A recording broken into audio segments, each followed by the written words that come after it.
So hi everyone, welcome to you all my other video. Today video is for the laboratory medical technicians if you want to migrate to Australia. So in this video I'm going to explain you that in the what are the documents you need to submit for your skill assessment for AIMS exam. So as I told you in my previous video that if you are lab technicians, if you want to migrate, if you want to work in Australia, so there is some steps you need to complete. The first step, the English requirement. You need to complete the English requirement maybe for the PTE or IELTS or TOEFL or OET, any of the tests you can pass.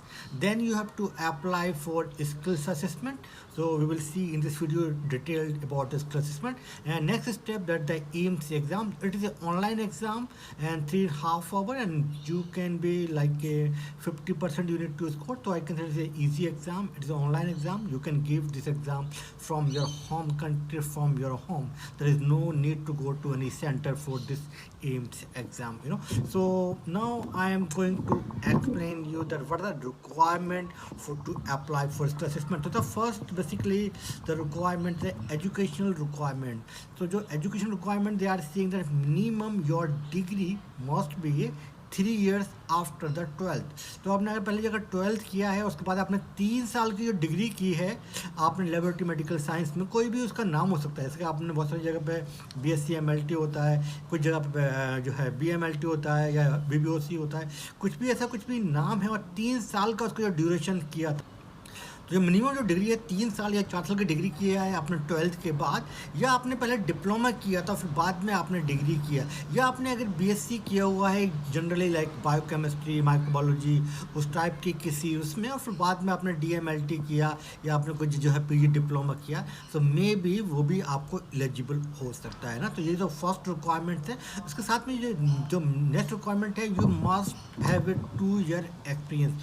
आपके education के बाद में, bachelor degree के बाद में आपको 2 साल का एक्सपीरियंस होना मस्ट है, तभी आप एलिजिबल होंगे. This is the educational and जो है जो experience requirement you need to fulfil, है ना. अब next basically they will see your verification, employment verification and work experience. जो आपने 2 साल का जो आपने काम किया है वो आपको जो है लेटर दिखाना होगा, आपने ज्वाइनिंग की थी और आप कंटिन्यू वहाँ पर जॉब कर रहे हो, और बीच में कोई भी ऐसा कोई लेटर था, आपको ऐसा कुछ प्रमोशन हुआ आपका, या आपकी सैलरी बढ़ाई गई थी, तो जो फर्स्ट सैलरी वो भी दिखा सकते हो आप, और लास्ट सैलरी, और है ना, या फिर आपने जो है आप जो है टैक्स जो आप पे करते हो गवर्नमेंट को वो हो, या बैंक का स्टेटमेंट भी आप लगा सकते हो, और एम्प्लॉयमेंट जो आपका जो जहाँ पर जॉब करते हो बहुत सारी जगह जो इंश्योरेंस देते हैं वो लोग, कुछ हेल्थ इंश्योरेंस या कुछ जो सुपर एनुएशन, लाइक जो इंडिया में बोलते हैं उसको जो है PF जो होता है, तो उस टाइप की चीज़ें होती हैं, वो सारी की सारी आपको जो है दिखानी पड़ेंगी, है ना. और ऑफर लेटर, एम्प्लॉयमेंट, ये सारी चीज़ें जो है आपको दिखानी पड़ेंगी. क्या ये फुल टाइम कर रहे थे आप काम, पार्ट टाइम था, क्या आपके पोजीशन का क्या टाइटल था, और नेचर ऑफ एम्प्लॉयमेंट क्या था, है ना. ये सारे के सारे पॉइंट्स की जो है आपको ये भरने पड़ेंगे. बेसिकली ये एक फॉर्म है, उसके अंदर आपको ये सारी चीज़ें दिखानी पड़ेंगी. तो अब दूसरे डॉक्यूमेंट क्या क्या चीज़ चाहिए, जैसे मैंने बताया आपको डिग्री आपने किया, 2 साल का एक्सपीरियंस, और एक्सपीरियंस पर आपको क्या क्या चीज़ दिखाते तो बात हो गई. अब डॉक्यूमेंट क्या क्या आपको लगाना चाहिए उस टाइम पे, है ना. एक तो उन्होंने बोला हुआ है कि आइडेंटिटी डॉक्यूमेंट में तो आपको जो है आपका जो पासपोर्ट है और वो चल जाएगा, ठीक है. आप आधार लगा दिए, आधार कार्ड या पासपोर्ट, और साथ में जो है आपका बर्थ सर्टिफिकेट अगर आपका है तो वो भी लगा दीजिए, है ना. और दूसरे कुछ आपके कोई नेशनल ID जैसे कोई ड्राइविंग लाइसेंस हो गया, social security card, marriage certificate, student identity card, या कोई भी आप ऑस्ट्रेलिया में हो तो ऑस्ट्रेलियन वीज़ा है आपका, या कोई नेशनल ID जो होती है, तो वो भी आप सारे आप लगा सकते हो, ना. फिर रहता है इंग्लिश टेस्ट में जो है आपने जो स्किल असेसमेंट में इंपॉर्टेंट यही है कि पहला जो स्टेप होता है इंग्लिश पहले पास करनी है. तो इंग्लिश का जो स्कोर है वो आपको दिखाना पड़ेगा इस जो है जो आप स्किल असेसमेंट करेंगे ना. तो उसमें IELTS जो है ओवरऑल 7 होना चाहिए, या TOEFL का 95 जो हायर हो, या PTE का 65 स्कोर होना चाहिए ओवरऑल या हायर हो, और उसमें जो है आप लोग जो है कर सकते हो. तो हम बेसिकली जो अपने एकेडमी में आपको जो है पहले जो है आपको PTE की प्रिपरेशन करवाते हैं, ताकि आप PTE करने के बाद फिर जो आप आगे स्टेप पे आप लोग जा सकते हैं ना। तो पीटी की प्रिपरेशन आप जो है एकेडमिकली से कर सकते हैं, और साथ में जो है हम एम्स की प्रिपरेशन कराते हैं आपको यहाँ से ऑस्ट्रेलिया से 3 मंथ लाइव क्लासेस, ताकि आप जो है ईजिली एग्जाम को पास कर सकें ना। तो चलिए इंग्लिश रिक्वायरमेंट के बाद फिर आपको जो रजिस्ट्रेशन चाहिए होगा, जो प्रोविजनल रजिस्ट्रेशन आपका ये लाइसेंस है, आपने कौन से स्टेट में जो है आपका पैरामेडिकल काउंसिल में आपका रजिस्ट्रेशन होगा, आप इंडिया में है और अगर आप किसी दूसरी कंट्री में जॉब कर रहे हैं, तो आप बहुत सारे लोग जो है कोई दुबई में है, कोई ओमान में है, या तो उस कंट्री में अगर आप जॉब कर रहे हैं, आपके पास कोई सर्टिफिकेट है, वो भी आप लगा सकते हो ना। और जो डिग्री थी वो आपको दिखाई पड़ेगी। डिग्री के साथ साथ बहुत ही इंपॉर्टेंट उन्होंने ये बताया गया कि जो क्वालिफिकेशन है, आपकी डिग्री चाहिए, आपकी ट्रांसक्रिप्ट चाहिए, उसके साथ साथ उन्होंने बताया कि आपका जो सिलेबस था, जो आपने पढ़ाई किया है ना, वो भी आपको दिखाना पड़ेगा। उस यूनिवर्सिटी का जो सिलेबस है और कौन कौन सी यूनिट्स है उन्होंने जो आपको अप्लाई थी है ना, कौन कौन से सब्जेक्ट थे, तो ये सारी चीज़ें आपको दिखानी पड़ेंगी।